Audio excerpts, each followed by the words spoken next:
4 PM news network में दोस्तों आपका स्वागत है। मैं हूं आपके साथ राशिद ज़हीर। बड़ी इंपॉर्टेंट खबर और एक छोटा सा वीडियो दिखाने आपको जा रहा हूं दोस्तों। वायुसेना के प्रमुख का वीडियो है, चिंता का विषय है। मैं अभी किसी खबर को बना रहा था, उसमें मुझे ये वीडियो नज़र आया। मुझे लगा आपको विस्तार से इस बारे में बताना चाहिए, लेकिन विस्तार का मतलब ये नहीं है कि 1.5-2 घंटे का प्रवचन दूंगा। कुछ मिनट आप मेरे साथ बने रहिए। उसकी चिंता और देश की चिंता अगर ये है तो इस पर तो हम बात कर लेंगे, लेकिन उसके साथ साथ 2 स्क्रीनशॉट और लगाता हूँ। पहली तो खबर ये देख लीजिए कि 18 घंटे काम करने का रिजल्ट आ गया है। 5 पायदान और ज़्यादा फिसल गया है हमारा पासपोर्ट। ये खबर आप तक पहुँच गई होगी। और देश के अंदर पलायन करने में अरबपति जो भाग रहे हैं वो 2019 से 25 के बीच का आंकड़ा लेंगे, सबसे ज़्यादा इस बार भागे जा रहे हैं। 1,42 या 1,42,000 बताए जा रहे हैं। चलिए दूसरी खबर देख लीजिए। ताज़ा खबर है ये भी कि अब की बार 100 पार मोदी जी के लिए रिट्वीट बनता है। नीचे किसी ने बता दिया, वो रुपये की हालत ज़रा थोड़ा ख़राब है। 86 रुपये पॉइंट 16, 86 रुपये 16 पैसे ये हमारा चल रहा है इस टाइम डॉलर का रेट। अब अपनी खबर पर आ जाऊं, जिसकी वजह से मैंने आपको रोका है और आप रुक गए हैं। हैरत की बात यह कि आप रुक गए, आपकी मेहरबानी। मैं आपको दोस्तों दिखाना चाहता हूं छोटा सा वीडियो। ये देश के वायुसेना प्रमुख हैं और इनकी चिंता क्या है ये आप सुनेंगे, लेकिन पहले मैं पढ़कर सुना देता हूं। और नीचे हिंदी में रूपांतरण भी आ रहा है। हमारे एडिटर इसको पूरी स्क्रीन पर लगा के आप पढ़ सकते हैं। शायद इंग्लिश में बोल रहे हैं तो आपको पता चल जाएगा। देश के वायुसेना प्रमुख चिंतित हैं। चीन ने आधुनिक चेंगडू-J-20 फाइटर प्लेन हमारी सीमा पर तैनात कर दिए हैं। साथ ही उसने 6th generation stealth fighter plane बना लेने का भी दावा किया, जबकि हमारे तेजस मार्क 1A के लिए अमेरिका से इंजन तक आने में देर हो रही है और बड़ा समय लग रहा है उनको इंजन को आने में। छोटा सा इनका पहले आप वीडियो देखें। आप our concerns from the northern as well as the western adversary. They are all, both of them are increasing their air forces at a very rapid pace, whether it is combat platform, enablers, systems, whether it is networking, whether it is radars and SAGW, whether it is RPS. They are growing at a very rapid pace. And as far as China is concerned, it is not just the numbers, even the technology is growing at a very rapid pace. We just saw that recent flight of the new generation fighter. Indian Air Force, being the prime user of aerospace power, especially in times of crisis, we need to think, we need to innovate and come up with new ideas. I am not here to say who has been failing.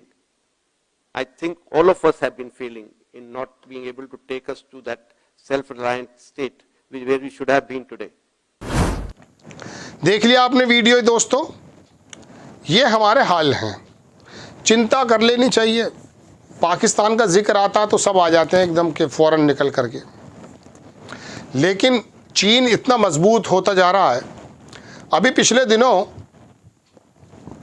क्या कल परसों तरसों वो Trump ने ये बोल दिया कि वो कनाडा जो है हमारे में विलय हो जाए और हम उसको 51वीं स्टेट बना लेंगे अपनी और उसको गवर्नर बना देंगे।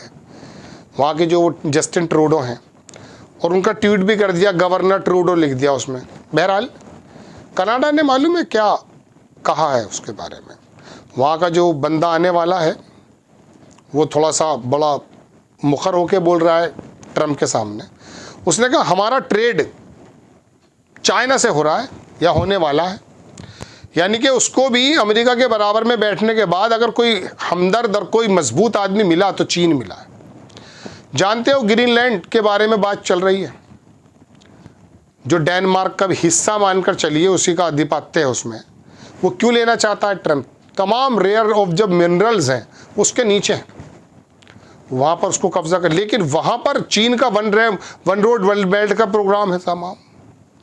तो चीन इतनी बड़ी ताकत बनता जा रहा है। चलिए बनिए, 1990 में ये हमारे हमकक्ष खड़ा था, लेकिन हम कहाँ रहे और चीन कहाँ से कहाँ पहुँच गया। हालांकि पीवी नरसिम्हा राव और कांग्रेस की सरकार ने दुनिया के बाज़ारों के जब दरवाजे भारत के लिए खोले तो हमारी भी अर्थव्यवस्था बड़ी तेज़ी से आगे बढ़ी थी। लेकिन उसके बाद आपको मालूम है हमारी जो राजनीति और हमारी जो सरकारें हैं वो मंदिर और मस्जिद के पीछे ही तवाफ़ करती रहती हैं। और नेता आज भी, मैं तो अभी केजरीवाल को सुन रहा था, वो हनुमान भक्त बताते हैं अपने आप को। मतलब केजरीवाल जैसे व्यक्ति को भी धर्म का चोला ओढ़ना पड़ रहा है। वजह मालूम है क्या है? क्योंकि आपके अंदर बैठे हुए बहुत सारे लोग धार्मिक पशु बन गए। एंकर हमारी तरह जो हैं उनमें से बहुत सारे लोग धार्मिक पशु बने हुए हैं। तो धर्म के बिना कुछ चल ही नहीं रहा है, जातियों के बिना कुछ चल ही नहीं रहा है, समाज के बिना कुछ चल ही नहीं रहा है। पीयू की रिपोर्ट्स आती हैं, उसमें पता चलता है कि 70% के करीब देश में धार्मिक वर्गीकरण हो रहा है, कोई फ़र्क पड़ता है। लेकिन ये जो हमारे वायुसेना प्रमुख हैं ये अपनी स्ट्रेंथ और चीन की स्ट्रेंथ बता रहे हैं। हिम्मत है कम से कम इसकी डिफ्रेंशिएट करने की भी बारे में।